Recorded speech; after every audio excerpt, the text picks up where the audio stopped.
I'm gonna I'm gonna change my shirt. Oh, okay. Now that I'm recording. Perfect. Okay, ladies and gentlemen. Here we will hold for a moment while Miss Rooney has a wardrobe change.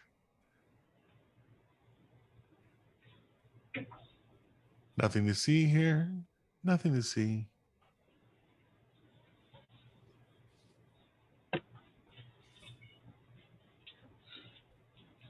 We need like the do do do do do do do. Mm-hmm. And for today's episode, I will be wearing a navy blue t-shirt that I slept in. It's slimming, comfortable. See, it looks Because black to me. it's very dark blue. Very, very, very.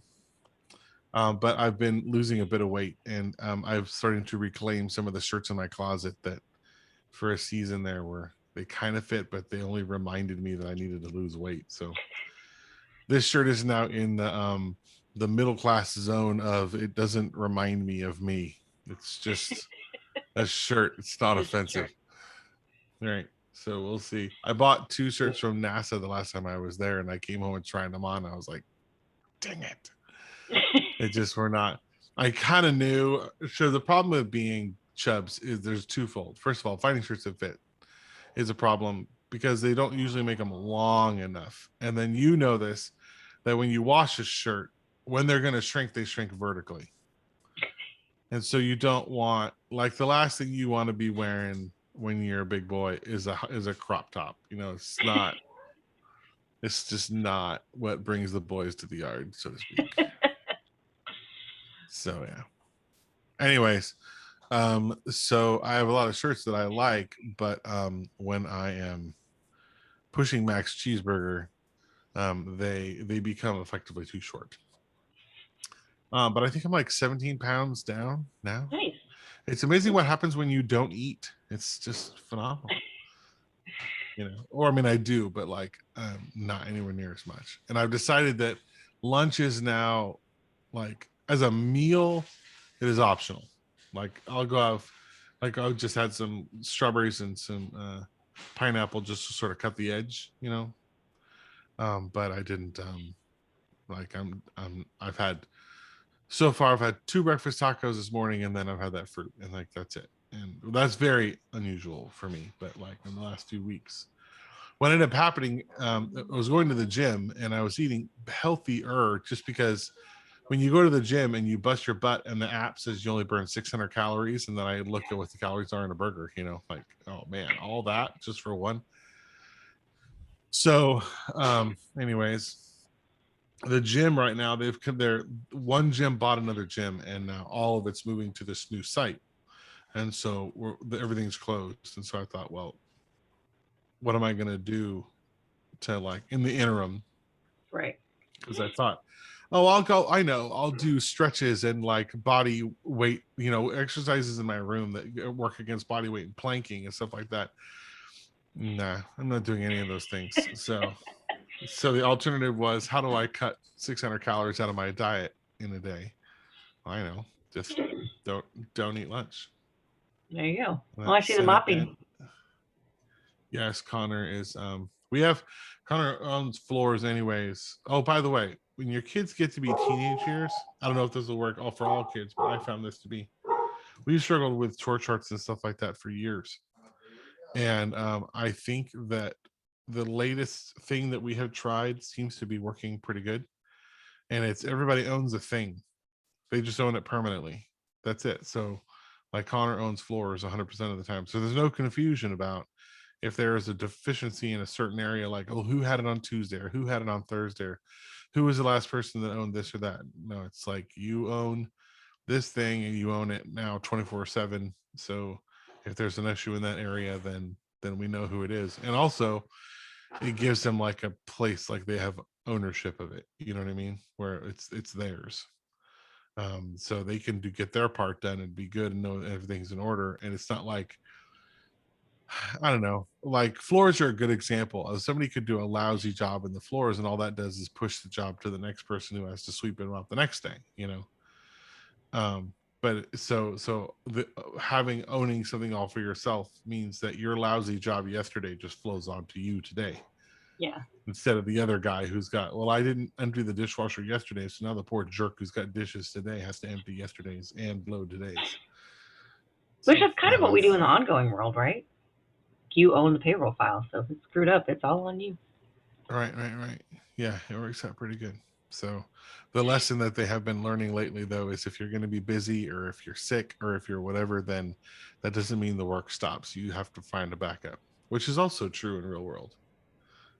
But they're like, but I wasn't here. So the dirt's right. still there. That's right. There's still no forks at all. So anywho, how's it going with you? Good. I slept in today as much as you can in a house with, Sure. young kids. And hey, Dan, is it your turn this morning or mine? So then I just went back to bed, and then I woke up and I was still tired, and so I took another nap. And then I was like, okay, now time to do something. Yes. All right. Well, I'm glad we got this time to chat. So, do you want me to just tell you the thing that you're gonna not like? We could just lead with that. Sure, go ahead. So I don't. To be honest with you, I don't know exactly how you're gonna respond to this. So we'll see how it goes. So here's this. So the theme that we have here is that we're going to keep in mind as I say this stuff is equality, right? And that is really a hard thing to do when it comes to. So the other day, you and I were talking about pregnancy and abortion and things like that, and then the responsibilities of the father that they're just as much in this as the woman is, right? And so equality is a tricky one in my mind on that one, because we don't experience this or bear the responsibilities of childbirth equally, sort of biologically, right? It's just a very different experience, right? So it's not, when my head is thinking about this, I'm not so much thinking about equality as I'm thinking about a reasonably sort of it's balanced. It's reasonably, like, the privilege and the responsibilities are evenly loaded to both people who contributed to making this thing. And I will say also that this conversation, it sets aside things like rape and that kind of stuff. Those are extreme cases that need their own consideration. I would argue even in the most strict, if any, like, state was going to set anti-abortion laws, that it would be draconian for them to say in all cases universally. That just seems wild to me that anybody would go that far. But anyway, so I'm setting that situation aside because I don't think that the majority of abortions are due to rape, although some of them are.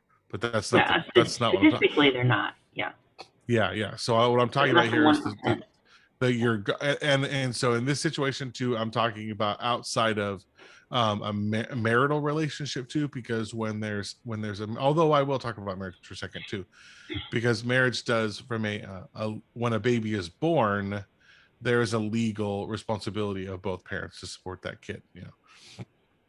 Okay, so we'll talk about marriage in a little bit, but mostly what we're talking about is the I would say that probably is the center of the bell curve situation is a woman who has had a relationship with a man who is not married, who has become pregnant. I would say that I would think at least 50% of abortions probably fit within that category. Just, I got pregnant, I didn't intend to, I'm not in a married relationship, and I want to make a choice. That to me seems like probably center mass of probably what exists as a majority case. So in that situation, I completely agree that the woman has the right to choose what she does with that pregnancy early on, right? Even pretty far within it. Do you know what the man's rights are with respect to that decision? So, and we're talking about within the context of the United States, Texas. In the United States, and this is true with marriage or not marriage, do you know Right. what rights men have with respect to the woman is either deciding to have an abortion or not have an abortion, and what rights does the man have to contribute to that dialogue? I would guess 0. That is true. Yeah. Even married or not married, the man has no legal Now, ability to push that. but what I would want to check is, I remember somebody recently saying that she had to have like permission, like the doctor was like, we have to have consent from your husband for you to get like a hysterectomy. So I'm not sure, because I've never been in that situation as far as requesting an abortion, but I don't know if there could be something out there that we don't know about. But my And guess would so, be, as someone who has had 2 children, I am the patient. Like, I'm the patient first with my doctor, and then the baby is like second patient. So it was right. between me and my doctor. What is the health choices we're making for me versus having anything to do with what anybody else has? Right. The research I had found on it is that, so I'm just going to read straight from it. And this is, I'll send you the link, because we can do stuff like that now. Yeah. There's my little typey box. Right In there. Zoom, can you present it without? And this may be where Oh, we want to check out StreamYard too. Screen share. Yes, I can. One participant. Screen share. Also, just to preface the conversation from yesterday, that was with the premise of, you are somebody who says you agree that we should make abortion illegal at conception.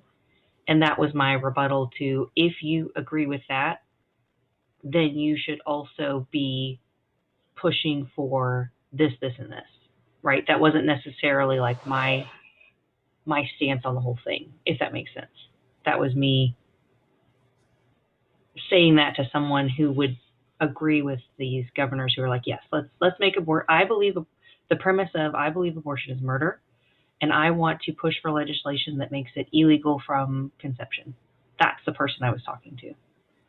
So it wasn't necessarily an overview of what my thoughts are wholly. That was just my response to that person. Sure. So I can do a screen share, but I can do that the next. I'd have to stop the Zoom and start it again, which I don't want to do. Yeah. I had to grant permission to the computer to share screen. So the next time we do this, I will be able to. Anyways, so but I did send the link, findlaw.com. And I'm reading about that consent section right there, which says if a man's pregnant partner seeks to have an abortion, the father's consent isn't legally required. A woman may choose to terminate a pregnancy against the father's objections. The legal reasoning for this is twofold, based on a woman's right to privacy in her medical decisions and the fact that the mother is more directly affected by the pregnancy. The Supreme Court has found laws requiring a spouse's consent for an abortion to be unconstitutional. And Planned Parenthood versus Danforth, the court reasoned that a husband's refusal to consent would in effect veto a woman's choice to terminate a pregnancy, so it basically violates Roe. While both prospective fathers and pregnant women have an interest in the decision, when the two disagree, only one partner's position can prevail. According to the court, since the woman actually carries the pregnancy, the balance weighs in her favor, preventing the husband from vetoing the choice. So, and I don't necessarily disagree with that as a concept. I think that does make sense. I think there's a million reasons why the pregnancy is going to have the most profound effect on the woman's life, and therefore, if anybody was going to be the tiebreaker, it would need to be the woman. That makes perfect sense. Yeah. So here is the next question then. If and this is particularly in the case of a non-married couple, if a woman decides to have the child, what rights does the man have then to either choose to support or not support that child once it's born? Yeah, I think my initial thought would be, my gut response is, I definitely agree on the side of the actual process of having the child is significantly impactful on the woman in ways that it is not on any other person. Mhm. You know, and specifically, you know, in my first pregnancy with Hannah, I experienced severe depression during the pregnancy, right? Just hormonal changes in general before, during, and after having the baby is just it. It has changed. It's changed my life significantly, even Mhm. though my child is, you know, almost 6 years old. Sure.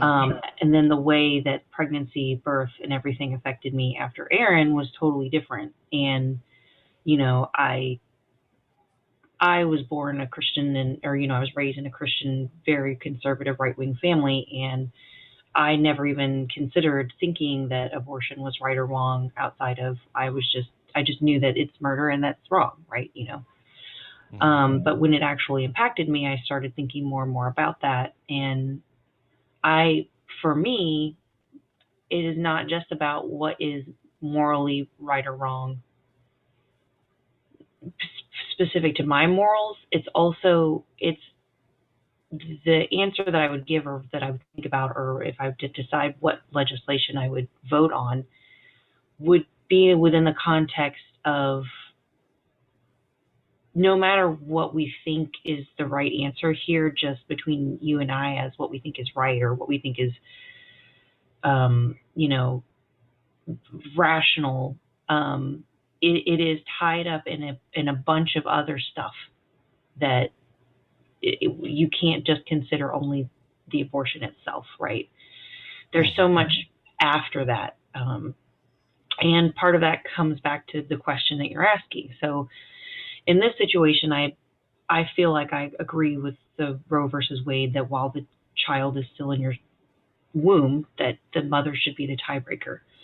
However, if the situation is that the father of the child chooses, if they were the one that wanted the abortion, they didn't want to be a part of it, but the mother chooses to keep the pregnancy, it's like, I kind of want to say then he should be able to be absolved of responsibility. But on the same token, you know, he had you know, before they had intercourse, there was that same question of, you know, responsibility, right? You you knew that there was you know, abstinence is the only 100% prevention of pregnancy. Mhm. So, and there's a lot of people out there who make that argument. Well, like, you know, you had sex, so you signed up for the responsibilities ultimately, no matter what. So there is that part of the argument. But the And woman all doesn't. doesn't what? She doesn't have to sign up for that responsibility. She can opt out during the pregnancy at any time. Well, not at any time, but the woman has an escape, right? Right. And that's where I'm saying, like, these are the arguments that I've heard, and they make sense to me, and I go back and forth on my head what I think is Mhm. right in that situation. Um, Because that argument is exactly what, like, fundamental pro life folks would argue. exactly. No, for sure. Yeah. And that's why I'm considering that when I think about what my answer to you is on that question, because um,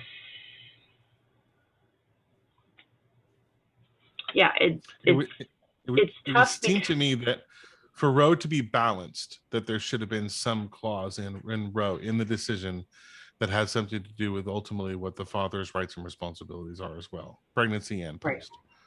right. But it doesn't, right? So Well, but that's the thing though, isn't there's once the child is born, then there is stuff to take care of that, right? To say what is the father's responsibility. but there is no opportunity for a father of a born child to say legally, no, this is not. Yes, I made that kid. Yeah. I did not want her to have that kid. We talked about it. I said, I think you should terminate the pregnancy. She said, no, I'm not going to do that.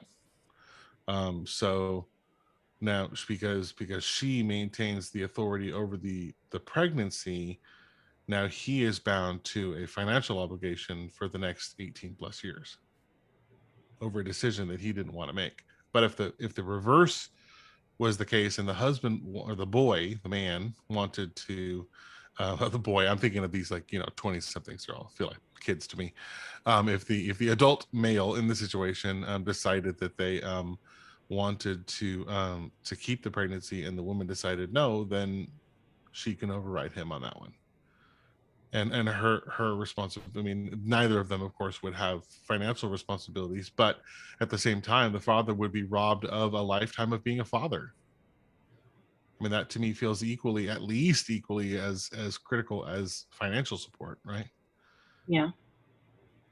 But there isn't any protection for the men on that one, either direction. Now, am I arguing that men should have an equal vote in the decision, so that if the man says no, I don't think you should get an abortion, then that means it can't happen? Like, everybody has to vote yes or they don't do it. I'm not saying that. I'm saying I think that the balance of power with respect to the pregnancy is in the right place. But I think that once the kid is born, I think all that progressive thought fizzles out the window, and the predominant culture still wants to hold men accountable for something that they didn't ultimately choose to have. But because they're the man, and men are still, even in 2021, considered to be the breadwinners and the providers, that they're now on the hook for that. I think that's fair. I think there should be protections in there as well. So what would that look like, do you think? Just like some sort of, maybe an affidavit at the point of pregnancy, where I can file something with the court that says this was not my intent. My intent was abortion, and because I do, not only am I signing away any future rights for parental control, because that has to come with it too, right? I can't come back later and say, well, I don't think, I think you should put them in this school or not that school. Like, I don't have a right once I sign it away. But I would think that if you're going to have a pro-choice law at the federal level, then you have to have, there has to be some choice Equality. equally on both sides, right? So that a man could sign an affidavit to say, even before the child is born, I'm out, you know, and then not be legally responsible, but then also not be able to have any legal sway over that child once it's born either. I could agree with that. Now, I would say that kind of opens the door on, do we think what currently happens after the child is born is fair, right? Like, how do we prevent all of these guys who do knock up these girls and say, yes, I will be there, and then all of a sudden, the woman is left with this child to care for, and especially if you want to talk about that it is a moral decision, right? Like, okay, yeah, I Mm-hmm. I made a bad decision, right? I should have done better to prevent this from happening. But I thought this guy was going to be there to do this with me, right? And now here I am with the baby in my arms and a hospital bill, and I'm on my own. And we know that the current welfare programs that are out there just aren't enough for most Sure, women. sure. I think that in those kinds of situations where you're talking about a dad who gets somebody pregnant, and maybe early on, or maybe even before the conception, they're like, oh my gosh, we should totally have a baby, and then they go forward and they do that, and then 6 weeks into the pregnancy, all of a sudden he realizes, holy crap, what have I done? And then bails on this kind of verbal commitment that he had made to this person before, right? That's what you're talking about? Well, yeah, I mean, I'm just saying once right now in today's world, once the kid's born, then the the dad has a responsibility for that kid, right? Whether or not they wanted an Yes. abortion during the pregnancy or not doesn't matter. They're Right. responsible once the kid's here. So then the Yeah. question is, Yeah. if you think that it's not equal now during the pregnancy process, do we think it's equal after? Because it Once kind the of sounds once like, the child is Yeah, once the child is born, I would say that all then there's no, the mother couldn't claim abortion either, right? So her opportunities to terminate the pregnancy end when the kid is born. So the father's opportunities to terminate any kind of legal connection to that child through some kind of an affidavit to the courts or something like that during the pregnancy go away after the kid is born, or maybe even after some level of pregnancy, right? Because the same thing is true with abortion. There is a point where Yeah, I guess that's true. I don't know what it is, but you can't get an abortion after a certain point, right? I don't know what that is. I'm not, but I know that you couldn't walk in on the day of delivery and say, nah, I changed my mind, right? As Right. much as the pro-lifers want to put that on the internet and make memes that say Joe Biden wants to kill babies on the day of their birth, it's not. I don't even think it's fundamentally possible.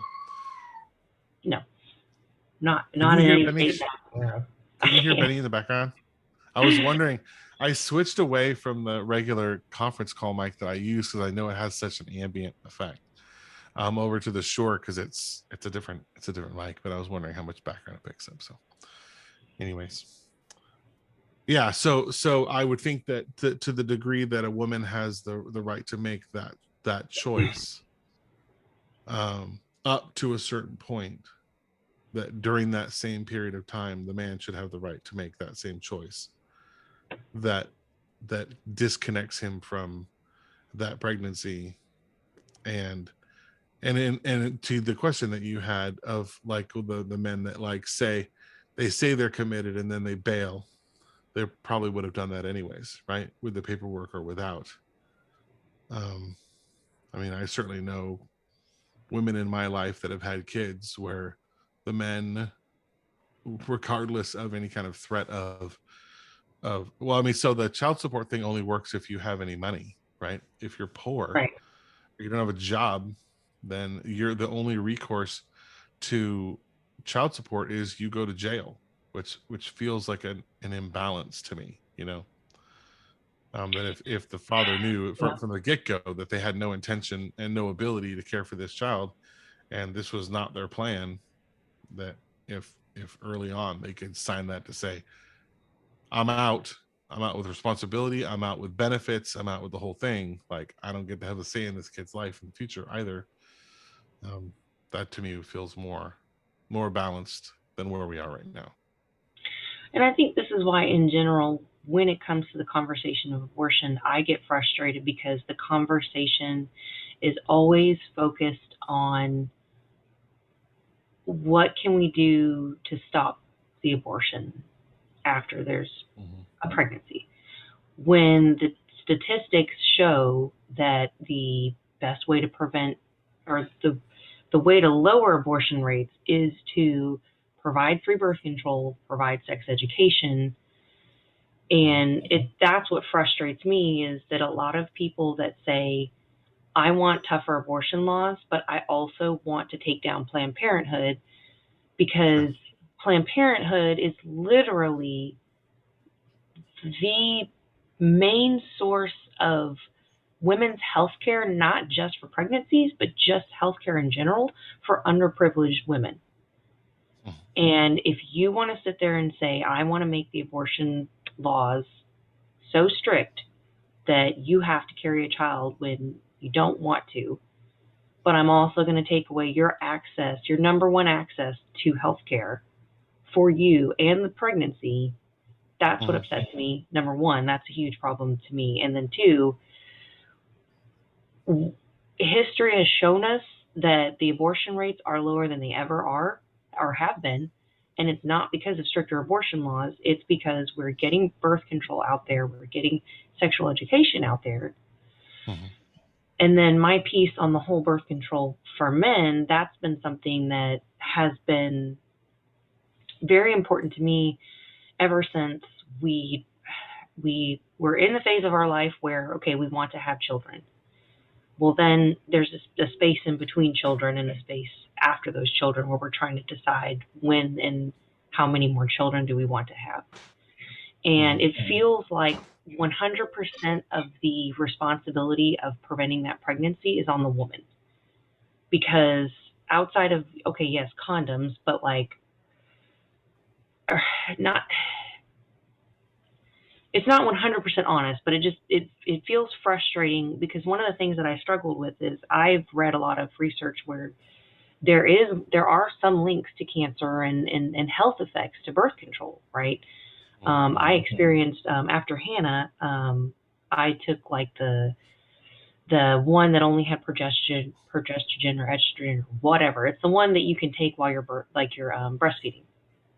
And it made me sick, and it started making me have like panic attacks, and like it was the first time in my life that I was like, I think a medication is giving me side effects.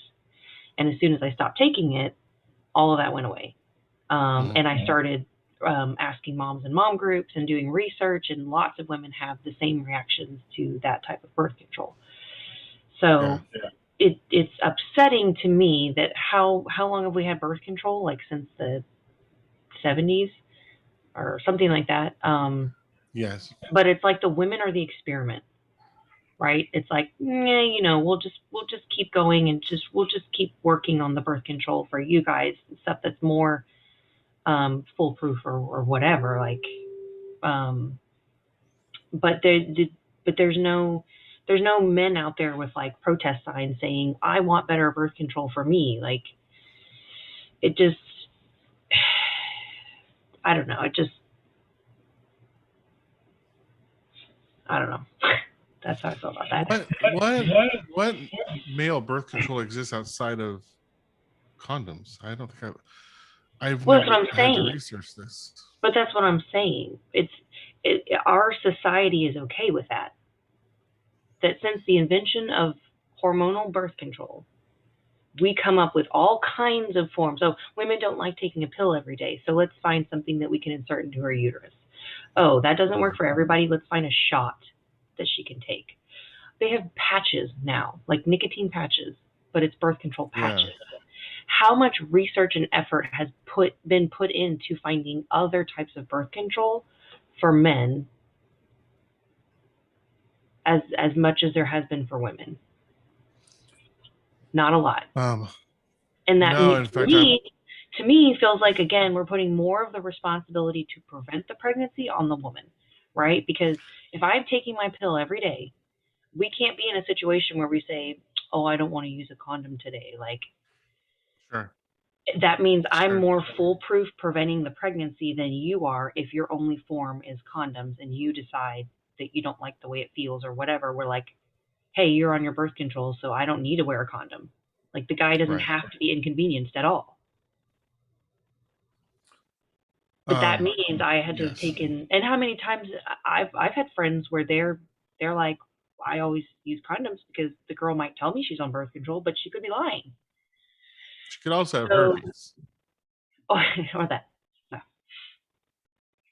Yeah, I mean, I think any situation where somebody is planning on having sex with somebody, and then the thought that's in their mind is they could be lying about question mark, then I would think that there'd be a whole bunch of things you'd probably want to be worried about, right? Well, I mean, I think that's just more in general, like, you know that some women do that. So Yeah. it's like worrying I about the looked it, outlier, which, I looked it up on WebMD just out of curiosity, because this, when you get married at 19, these are not things you ever have to consider. I mean, I was aware of birth control in high school, but I had no game with women, so it didn't matter. I never had to employ it. um, but male birth control options, according to WebMD, and this is actually pretty surprising. So obviously, there's 4 things on the list. The first one is condoms. Number 2 is vasectomy, which is a little extreme for I don't want to have a kid as a result of this spring break. You know what I mean? But maybe in a few years I might want to change my mind. The next one is absurd. It's outer course. Basically, it's everything but the thing. And then the last one is withdrawal, pulling out. Those are the 4 prescribed male methods of non-pregnancy as prescribed by WebMD, and that is a huge problem. That there now isn't. look I up, don't know why. Google how many forms of birth control there are for women, just for fun. Sure,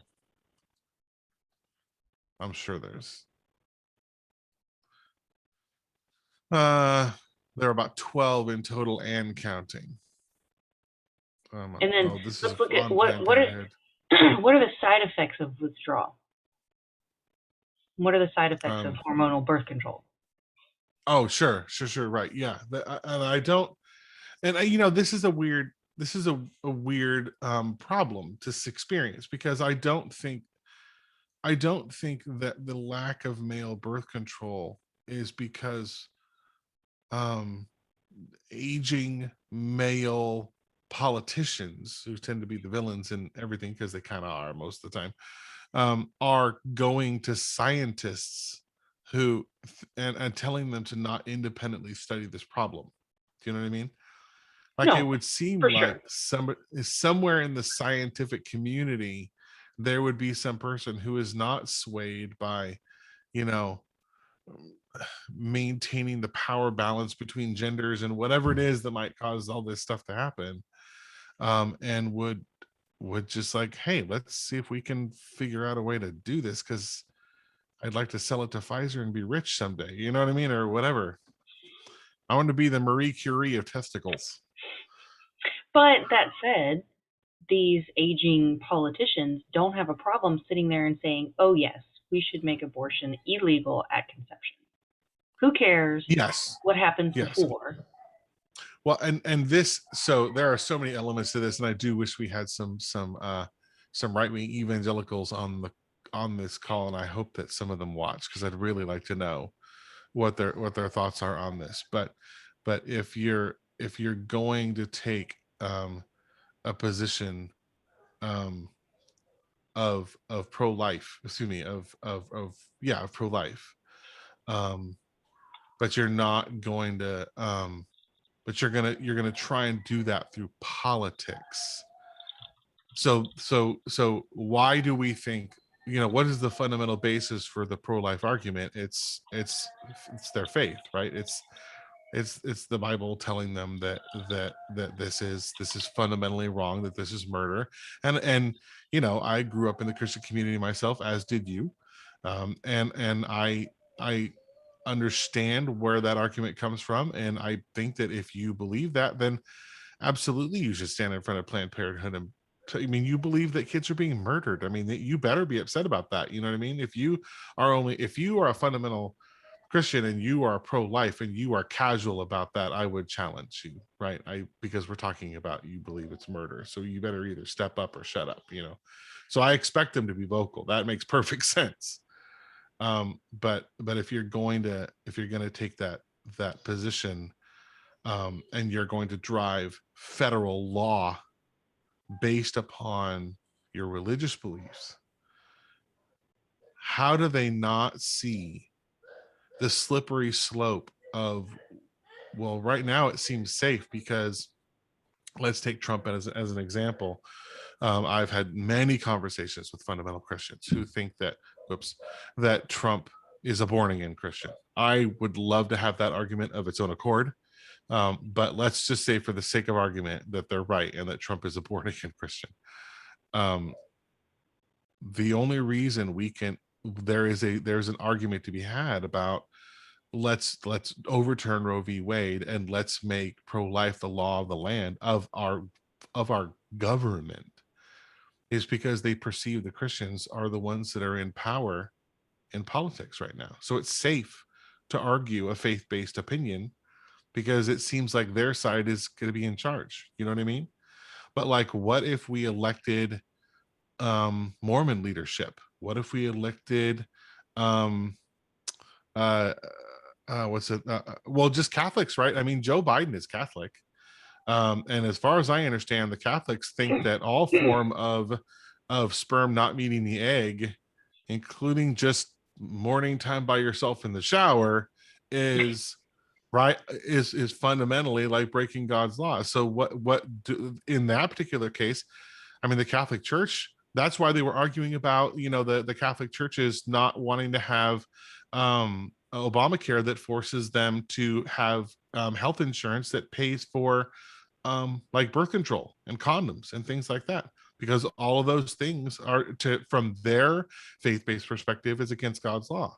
So what if we got a devout Catholic in, and we got a predominant group of devout Catholics in the House and the Senate, and now all of a sudden condoms are illegal, birth control broadly is illegal, because that's the fundamental Catholic view of it.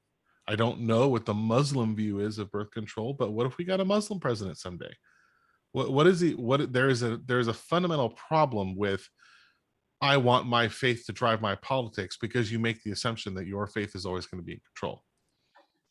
And if they're not, and we have politics that are driven by the faith of whoever happens to be in charge, then we are going to be in for a roller coaster ride as we go forward. Because whether people want to believe it or not, America was not founded as a Christian nation. It takes about 30 seconds on Google to figure out that that was not the case. The founding fathers were adamant about that subject. In fact, I could look it up.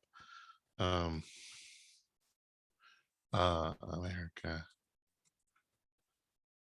There was a treaty that we signed. It's something to do with the Barbary Coast or something like that. Oh, it was John Adams that wrote it.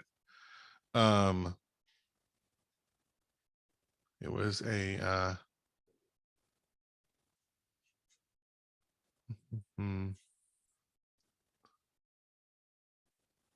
so Thomas Jefferson wrote in 1823. There is an actual other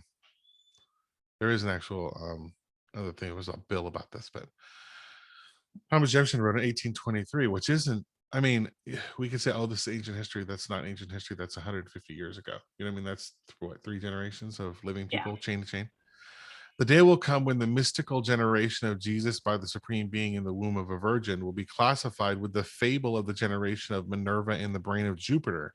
But we may hope that the dawn of reason and freedom of thought in the United States will do away with all this artificial scaffolding.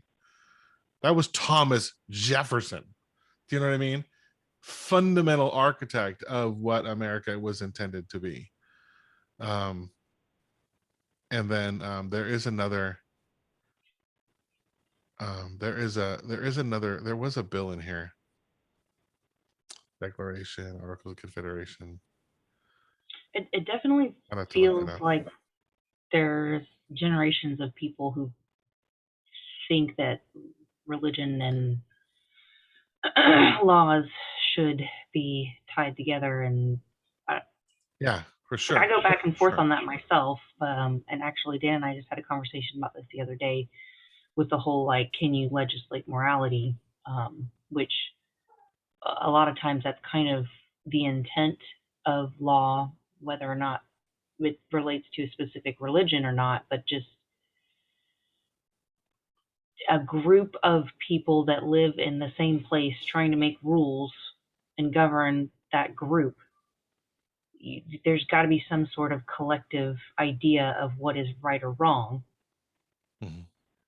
So, you know, is that the job of laws or legislation? Is it to legislate morality? And if it is, it kind of seems like we should be having more conversation about what that morality is, or what that collective group, you know, it kind of makes me think about, remember how we were talking about what if instead of the United States, we were like each state was its own,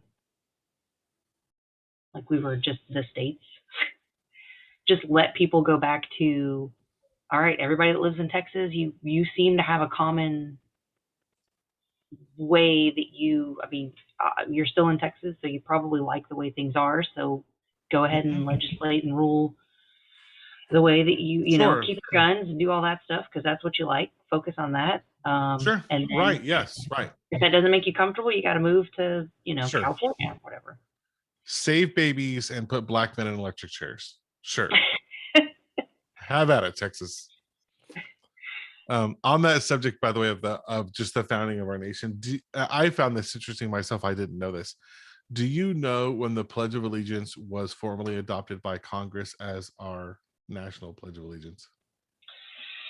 I feel like I just recently read something about this, but go ahead. It was in 1942. Do you know when under God, it wasn't, so I'll just tell you, under God wasn't put into the Pledge of Allegiance until 12 years later in 1954, which is also that is the same in the write-up I sent you the other day. That's the same.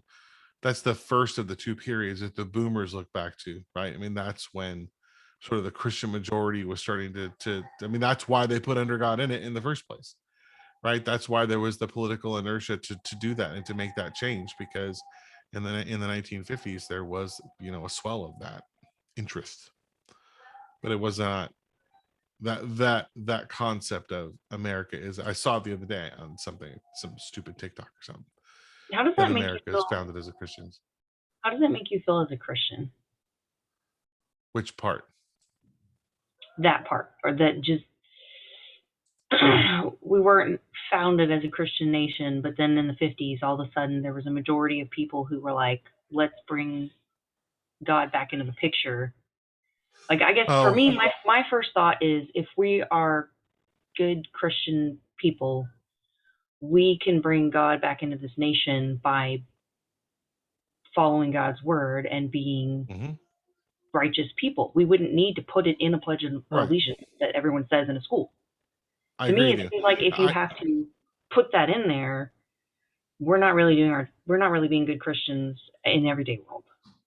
No, That's no, my no, first no, thought. absolutely not. Yeah, I completely agree with you. I think that if you look at the way Jesus taught and the way that he lived, and Jesus as a man with he was the best example of, even though the word Christian is never used in the Bible, but if we're going to have a role model in our Christian walk, Jesus is the one, right? He put boots on the ground and did it himself, right? So let's look at what he spoke of, and how he could have very easily just taken over the politics of the day. He could have, but he didn't do that. He let the politics remain the politics of the state, and left that alone, and he worked through the people at a grassroots level. This is, I fundamentally feel, about fundamental Christians who want to go and shut down Planned Parenthoods. Why would you not take all of that energy, and parentheses, all of that non-taxed money, close parentheses, that you have, and just go open free health clinics for women all over the United States that don't offer abortion as an alternative, but you make them amazing otherwise, right? Most women who go into a Planned Parenthood are not there for a pregnancy by a landslide. They're not there for that purpose. So if you really do believe that women should not be having abortions, then going and taking down, like you said earlier, every aspect of their ability to have reproductive health care, good reproductive health care, or just healthcare in general in some cases, taking that away by trying to shut down and defund the only source that some people have is madness. It's also, to me, it feels very unchristian. It doesn't speak to anything that Jesus did. He didn't use the power of the state to enforce people to believe what he wanted them to believe. He just didn't operate that way. And so that's, I feel, how I feel about this is how I feel fundamentally about Christians trying to involve their faith in politics in the first place. I do not think that it has a place there. I don't think it's effective there. I don't think anybody came to Christ due to a bill being signed. It's just not. It's just not where that should be. And if your faith is strong, and you believe that God can do anything, and you can do anything through Him, and faith of a mustard seed, and you can move mountains, and all the things that the Bible says you are empowered to do amazing things as the hands and feet of Christ, then get out there and actually make something. Create something that solves a problem, instead of just standing there with signs and yelling at people, because not super negative. It super doesn't include people. It doesn't solve any problems. It doesn't make anybody feel supported. Nobody drove by a Planned Parenthood protest that came to Jesus. Nobody. They're just yelling to their own supporters. I mean, it's another variant of, like, just, right-wing TikToks and everybody else. Everybody listens to their own echo chamber. When you stand out in front of a Planned Parenthood and protest, are you truly trying to speak to the hearts of people who are going in there to get an abortion? Or are you yelling and screaming because it feels good to scream righteously? I would challenge everybody who stood out in front of a building with a sign to really think about why they're doing it. Because I think some of them are doing it just because it feels good. They think they're right, and it feels good to stand out there and scream. I mean, people have been doing that for centuries. Anyway, so yeah, that's a big topic. That's the one I think about that all the time. As a Christian, it doesn't make any sense to me where collectively the people of my faith spend their time. I mean, I feel the same way. Like every time I drive by a church, I was in a church band for years, and we would rehearse on Thursdays, we'd rehearse on Sunday mornings, and then we would play these songs, great songs that we rehearsed, and we played to people who already believed, and they would put their hands in the air and they would sing and they would clap, and we didn't win one soul to Christ because everybody was there. Everybody that was there already believed in the first place.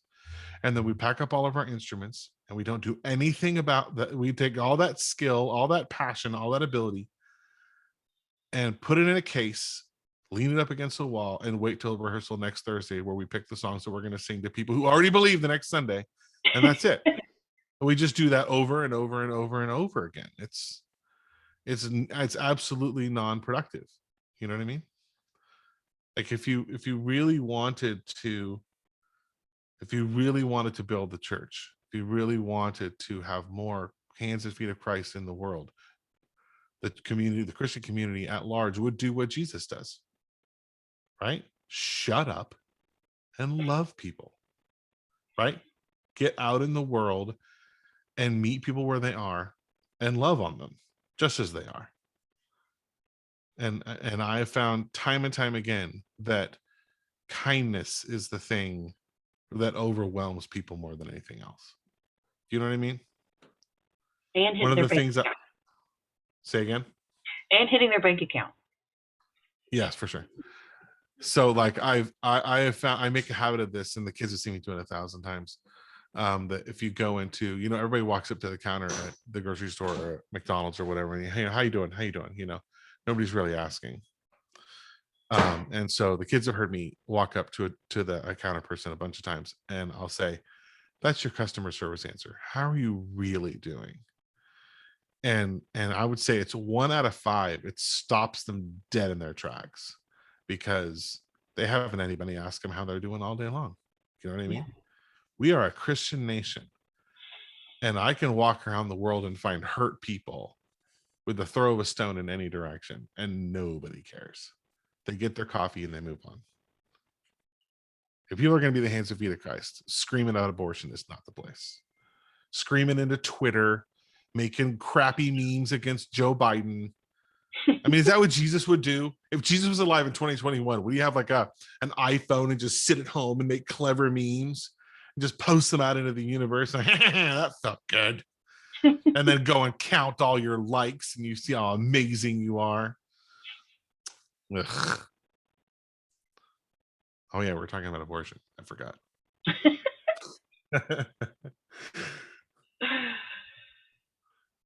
Anyways, that the reason I mentioned that is because it comes up a lot. I on my Instagram, you've seen it. It's all food stuff. But being a homeschool family, well, I could put a pretty fine point on it. Being a homeschool family, you collect a lot of people who are also homeschoolers, who also tend to fall into the conservative, Christian, Republican, non-vaxxer, little bit of a tinfoil hat wearing crowd.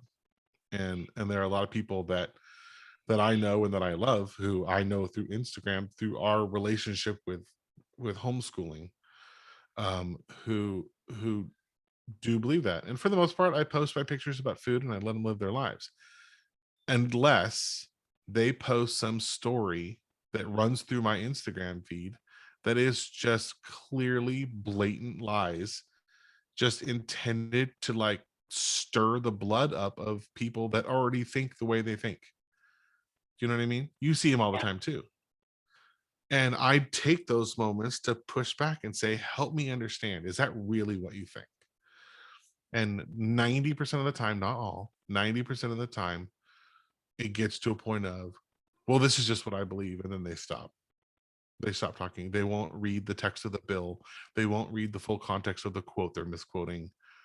And when it comes down to, like, let's really look at the heart that you just hung on the internet when you posted that thing, and it gets to be a really convicting conversation, they don't want to do it.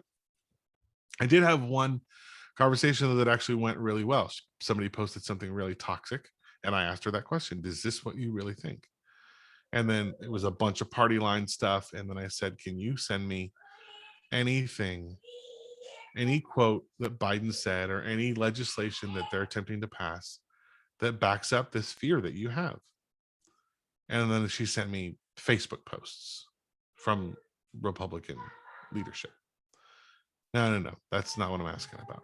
And ultimately, we could never really come down to, there was no credible source, and so the conversation went down the path of exactly what we're talking about, which is, I know who you are, I know what you believe, I know your character, and what you are saying here is out of joint with who I know you are. And this behavior is not even the way you would teach your children to resolve conflict on the playground, just throwing mud and running away. It's cowardly, you know? And I wasn't negative about it. Wasn't condemning about it. It was like a do better kind of a, I know you, I know that you're capable of more than this. And she did concede that, like, okay, yeah, I guess I was maybe a couple of glasses of wine in when I posted that one, and I should really think about things before I post them. And the conversation ended beautifully. You know what I mean? I told her I loved her. She told me she loved me. We went on as brother and sisters in Christ and moved on with our lives, You Um, found common ground. we did, because she was willing to look at herself and say, that toxic thing I posted probably does not represent me well, and I should rethink how I engage in this conversation. And that was all I challenged her on, not the politics. She can believe whatever she wants, Right. but it's how you engage in the conversation, right? And abortion is the same. Yelling and screaming at people, or standing out in front of buildings, threatening to burn them down or murder doctors.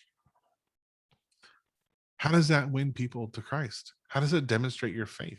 You know what I mean? Yeah. I struggle with that. And here in Texas, we've really struggled to find a church community, because the big mega church communities that seem to surround me here in Houston um, predominantly echo these, to me, voices of hate, and exclusion. And it makes me feel ashamed to be a Christian when I go and sit in a church service and the pastor is saying something about the border, and I can hear the people pumping their fists, and it feels like a Trump rally. And we eventually stopped going. The last one we had, I don't think we've been back into a formal church here in Texas in, I don't know, 2-3 years, because the kids were getting it in the youth program, and then I was seeing it in the adult program, and then one day we compared notes and everybody felt uncomfortable. So we were like, we're done with this. I can't hear you anymore. You're muted, I think. I know. Dan popped in, so I was like, Oh, okay. Anyways, that was a lot, but you tapped into a heavy subject. It's your fault, Miss Rennie. I mean, are we going to talk about anything that's not a heavy subject on this group? I want to know if you think Bill Cosby should be out of jail.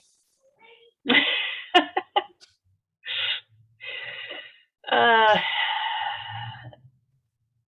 Do you know why? Do you know why they put him out? They let him out? No. So back in 2000 and something, there was a deposition about all this stuff, these allegations, and the lawyer, who actually later defended Trump. So corruption just breeds corruption. But the lawyer, um, uh, um, Cosby agreed that he would give testimony in the deposition in exchange for not being prosecuted. So he said stuff in that deposition that would have been incriminating, things he wouldn't have said if he had to say it in front of a jury, because he knew that this testimony was being given in exchange for a lawyer who was, by power of the law of the United States of America, was not going to prosecute him based on those words. Do you know what I mean? He was legally protected. And then later on, when he was actually being, tried, the things that he said in that deposition were used against him as part of the conviction. So it was crappy lawyering on both ends of it, right? I mean, if he was guilty, then why would you agree to not prosecute him back in the day in the first place? I don't know, right? I don't know what influences were then. But then on top of it, later on, when I'm sure they had a mountain of evidence otherwise, they chose to use this information that was protected by that agreement and therefore nullified their case now in 2021. Now, his sentencing, I think when I looked it up, he served 3 years, which I think was his minimum sentence anyways. So he would have been eligible for parole here pretty soon regardless. It's not like he was going to be locked up for the rest of his life either way. But ultimately he was let out because of bad lawyering and because the process protected him in one breath, and then years later used his words against him that should have been protected by a prior agreement. You know what I mean? Yeah. He's still a terrible human being. But does the law protect terrible human beings? So can we pause? Because I know you said you can do editing and all that stuff. We need to anyways. I have to go pick up a kid. Okay, I was gonna say because Dan wants to take a nap and I'm making noise in the room with the computer. All right. So what do you want to? Do you want to just stop and resume another time, or do you want me to literally hit pause and we'll come back? Let's. I can just stop it. We can just do another meeting later.